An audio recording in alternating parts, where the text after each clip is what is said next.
Guys, be serious. இந்த முறை நாம சிக்கன் டின்னர் அடிச்சாகணும். டேய் எங்கடா வர்ற? ஜோன் வருது. டேய் அந்த பக்கம் வாடா தற்குறி டேய். டேய் சம்பந்தமே இல்லாம சுட்டுங்கற. உன் கண்ணு மட்டும் யாரா தெரியல? புல்லட் வேஸ்ட் பண்ணுங்கற. டேய் கண்ணு தெரியல இல்லடா உங்களுக்கு. பின்னாடி பாரு. டேய் வராங்களா பாரு. டேய் எனிமி. சுடுடா.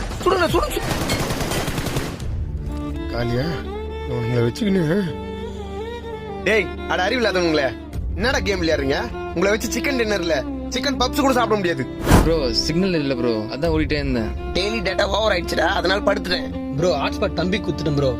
சிக்னல் லோவா இஷ்டத்துக்கு பயத்துல ஃபயர் பண்ணிட்டேன் ப்ரோ. டேய் நான் வீட்டுல வைஃபை வச்சிருக்கேன்டா. இப்பெல்லாம் ஒவ்வொரு வீட்டுக்கும் வைஃபை இருக்கு, ரொம்பவே அத்தியாவசியம் ஆயிடுச்சு. அம்மா சீரியல் பாக்குறாங்க, தங்கச்சி ஆன்லைன் கிளாஸ் அட்டன் பண்ற, அப்பா மேட்ச் பாக்குறாரு. இதெல்லாம் 1.5 GB எப்படி முடியும்? மரியாதையா எல்லாரும் ஏர்டெல் வைஃபை கனெக்ஷன் எடுங்க, இல்ல நான் எனிமி ஸ்குவாட் கூட